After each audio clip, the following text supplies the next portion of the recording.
ఓం నమో భగవతే శ్రీరమణాయ. 22/11/45 ఉదయం. శాస్త్రాలలో చెప్పబడిన విషయాన్ని భగవాన్ ఇట్లా వివరించారు. మనిషి పొందగలిగిన ఆనందము, అలాగే మనిషి కంటే ఉత్తమమైన 10 స్థాయిలలో బ్రహ్మ వరకు పొందగల అనంత ఉత్కృష్ట ఆనందము, ఆత్మానందంతో పోలిస్తే ఉప్పొంగే పొరలో వరదలోని నురుగు లాంటివి.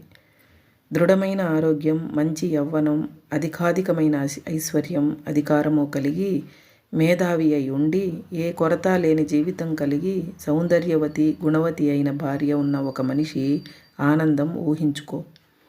అట్టి వ్యక్తి కంటే ఉన్నతమైన దశలలోని ప్రతి దశలోని వానికుండే ఆనందం ఆ క్రింది దశ కన్నా 100 రెట్లు అధికమైంది. అయినా ఈ 11 దశలలోని వారి ఆనందం మొత్తం కలిపి బ్రహ్మానంద సాగరంలో పైన తేలే నురుగుతో సమానం. ఈ సందర్భంగా భగవాన్ ఈ కింది కథను చెప్పారు. ఒక రాజు తన సైన్యాన్ని, పరివారాన్ని, మంది మార్బలాన్ని తోడుకొని ఎంతో వైభవంగా అరణ్య మార్గంలో వెళ్తున్నాడు. దారిలో కౌపీనం మాత్రం ధరించి నేలపై పరుండి కాలు మీద కాలు వేసుకుని ఉన్న ఒక వ్యక్తిని చూచారు. అతను తన పరంగా, ప్రపంచపరంగా కూడా తృప్తుడై ఆనందోన్మత్తుడై ఉన్నాడు.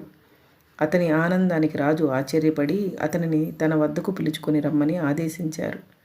రాజు పరిచారకులు ఆ దిగంబర సాధువు వద్దకు వెళ్ళి రాజుగారి సందేశాన్ని తెలుపగా అతను వారినేమాత్రం గుర్తించక తన ఆనందంలో తాను మునిగి ఉన్నాడు. సేవకులు ఆ విషయాన్ని రాజుకు తెలపగా రాజు స్వయంగా ఆయన వద్దకు వెళ్ళాడు. అయినా ఆ వ్యక్తి గుర్తించలేదు. అప్పుడు అతను సాధారణ వ్యక్తి కాదని రాజుకు తోచింది. రాజు, స్వామి, తమరు పూర్ణానందంలో మునిగి ఉన్నట్లు తెలుస్తోంది. మీ ఈ స్థితికి గల రహస్యం ఏమిటి? ఏ గురువు వద్ద మీరు దాన్ని పొందినారో దయచేసి తెలపగలరా అని అడిగారు. అందుకు ఆ సాధువు రాజుతో, నాకు ఇది వరకు 24 గురువులు, సర్వము ఈ శరీరము, భూమి, పక్షులు, కొన్ని పరికరాలు, కొందరు వ్యక్తులు అందరూ నేర్పారు. ప్రపంచంలో గల సర్వాన్ని మంచిదిగానో చెడ్డదిగానో విభజించవచ్చు. మంచివి దేనిని గ్రహించవలెనో నేర్పాయి, అలాగే చెడ్డవి దేని త్యజించవలెనో నేర్పాయి అని చెప్పాడు. ఆ సాధువు ఎవరో కాదు, సాక్షాత్తు అవధూత అయిన దత్తాత్రేయులే. పొద్దుటి నడక ముగించి భగవాన్ 8 గంటలకు తిరిగి వచ్చారు. భగవాన్ను చూడ్డానికి వచ్చిన ఒక అతను సాష్టాంగ నమస్కారం చేస్తుండగా అతని దగ్గర ఉన్న ముక్కుపొడి మొత్తం కింద పడిపోయింది. కృష్ణస్వామి అనే పరిచారకుడు ఆ పొడినంతా పోగు చేసి బయట పారేశారు. ఈ సంఘటనతో భగవాన్కు గతంలో జరిగిన సంగతులు జ్ఞాపకం వచ్చాయి. భగవాన్ అన్నారు, పొగాకు క్రిమి సంహారి. నేను విరూపాక్ష గుహలో ఉన్నప్పుడు ఉన్నట్టుండి ఒక దినం ఒక పంటికి చాలా నొప్పి పుట్టింది. చల్లని అన్నం ఆ పంటికి తగలగానే భరించలేని నొప్పి కలిగి తినలేకపోయేవాడిని. ఆ నొప్పి భరించలేక నేను భోజనమే మానివేశాను. పస్తులతో నా ప్రాణం పోతుందేమో అని అనిపించింది. అప్పటిలో వాసుదేవ శాస్త్రి నాతో ఉండేవారు. ఈ నొప్పి వచ్చినప్పుడు అతను అక్కడ లేరు. వారు తిరిగి గుహకు రాగానే నా పంటి నొప్పిని గురించి చెప్పాను. ఆయన, ఇదేమంత పెద్ద విషయం కాదు, కాస్త పొగాకు పెడితే అదే క్రిములను చంపి నొప్పిని నయం చేస్తుంది అని అన్నారు. మా దగ్గర పొగాకు లేనందువల్ల ఎవరో తమ దగ్గర ఉన్న నస్యాన్ని ఇచ్చి దానిని బాధించే పంటి మీద అదిమి ఉంచమన్నారు. అది వెంటనే ఉపశమనాన్ని ఇచ్చింది. తర్వాత భోజనం చేయగలిగాను. ఆ పంటిని నేను పరిశీలించి చూస్తే దాని మీద చిన్న చుక్క లాంటిది కనిపించింది. రాను రాను అది ఒక రంధ్రంగా తయారయింది. కొంతకాలం గడిచాక తిరుక్కోయిలూరులో జిల్లా మున్సిఫ్గా ఉండి అప్పుడప్పుడు నన్ను చూడడానికి వచ్చిపోతూ ఉండే ఆయన ఈ విషయం విని మద్రాసు నుంచి పళ్ళ డాక్టర్ను నా వద్దకు పంపారు. ఆ డాక్టర్ వచ్చి ఇక్కడ 3 రోజులు ఉన్నాడు. 300 రూపాయలు వసూలు చేశాడు. ఇంతకు ఆయన నా పళ్ళు శుభ్రం చేయడం, పూర్తిగా ఒక పంటిని ఇంకో పంటిలో కొంత భాగాన్ని లాగివేయడం తప్ప ఇంకేమీ చేయలేదు. నేను ఇక్కడికి రాకముందే నాకు పొగాకు ప్రభావం గురించి తెలుసు. పెరియార్ ఆనకట్ట కట్టిన కొత్తలో నీరు కాలువల్లోకి వదిలినప్పుడు ఆ నీళ్లు వరదలాగా ప్రవహించాయి.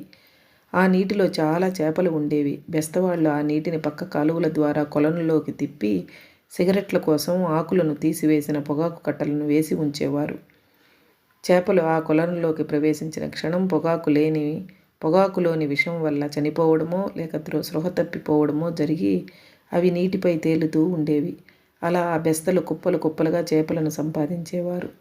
తర్వాత నేను ఈ విషయమై తాయుమాన్వర్ రాసిన ఒక పద్యాన్ని చూశాను.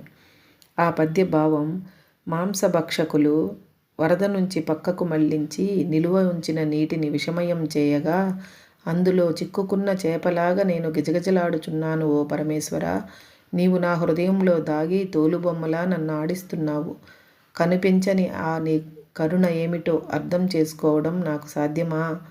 తరువాత డాక్టర్ శ్రీనివాసరావు అడగగా భగవాన్ తాయుమాన్వర్ పద్యాలను కొన్నింటికి వివరించారు.